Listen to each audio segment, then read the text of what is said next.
C'est l'heure à présent de la camionnette citoyenne. Vous le savez, nous avons décidé de venir vous voir pour vous donner la parole pendant ces élections. En ville ou à la campagne, vous avez des choses à dire. Coup de projecteur sur vos remarques et vos propositions. Et ce soir, la camionnette d'Aurélie Renard et Stéphane Matuchet se déplace dans le nord de la Moselle.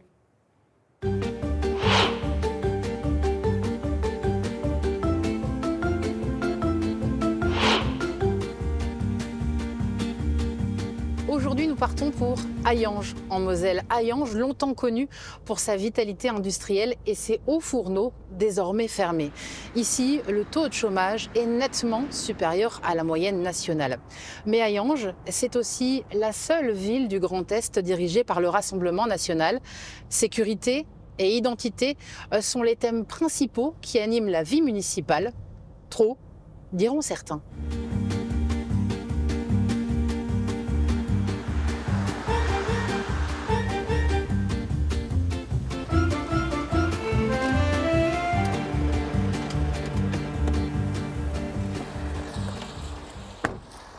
Et vous, qu'en pensez-vous? Nous avons décidé de venir à votre rencontre ici depuis le centre-ville d'Hayange pour vous poser la question. Et ceux qui ambitionnent de vous représenter vont devoir y répondre sans détour. Et la dimension sociale apparaît vite comme essentielle, comme pour Abdelkader en recherche d'emploi. C'est un peu froid quoi. Mon problème c'est que j'ai pas moyen de locomotion, j'ai pas de voiture. C'est ce qui me coupe un peu de tout. Et j'aurais bien voulu, comment dire, repasser mon permis ou à être accompagné. C'est surtout l'accompagnement qu'on n'a pas trop. La ville finance le centre social de Saint-Nicolas-en-Forêt avec une subvention de 100 000 € l'année. C'est aussi à ce centre social de prendre ses responsabilités, avec l'argent public évidemment des habitants de Hayange. Nous avons également le centre social, le CCAS, qui fonctionne très très bien avec des assistants sociaux et du personnel compétent en la matière.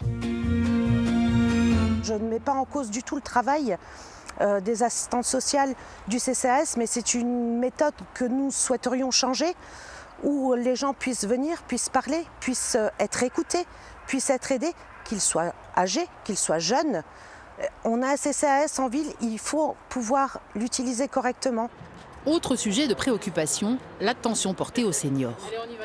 Je voudrais savoir si, éventuellement, il y a un prochain maire, s'il s'engage à continuer ce que M. Angelman, Fabien, a fait pour les personnes âgées de cette ville. Bien évidemment qu'on ne supprimera pas les repas, on ne supprimera pas les thés dansants et on ne supprimera pas la navette non plus, qui est utile pour ces personnes. Et évidemment, on va continuer dans ce sens si nous sommes réélus. C'est une partie intégrante de notre programme électoral. Tout ce qui aujourd'hui est mis en place par rapport aux personnes âgées, il n'y a aucune raison de le supprimer. Comme dans beaucoup de villes, le stationnement suscite aussi des crispations. Quand j'arrive chez moi en sortant du travail, je n'ai pas de place pour me stationner, étant donné que j'habite devant une école. Que comptez-vous faire pour les personnes qui habitent là? Il y a des problèmes de stationnement partout, de revoir avec les habitants des différents quartiers, là où ça pose problème, et refaire un schéma avec eux. La priorité, c'est les habitants, c'est avec eux qu'il faut voir ça, et pas dans un bureau. De nouveaux parcs-mètres vont être installés avec le budget 2026, avec un tarif préférentiel pour les résidents et les commerçants. Après, la police municipale, évidemment, des fois se doit de verbaliser lorsque des véhicules sont garés sur des places handicapées, sur des passages piétons, etc. La police fait juste son travail.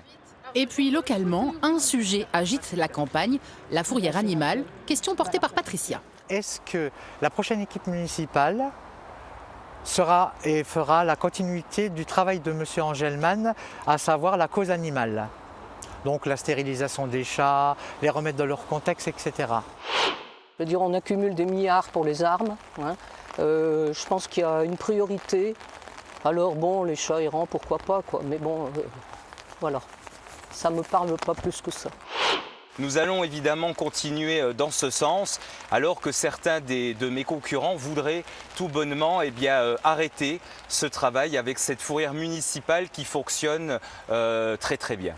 On ne supprimera pas la fourrière animale, on a même l'intention de mettre des caniparks, bon c'est plus pour les chiens, mais des caniparks dans les différents quartiers parce que effectivement c'est une demande qu'on a eue aussi. Et vous découvrez à l'image l'intégralité des listes candidates sur la commune d'Hayange. Nous repartons sur les routes. À très vite.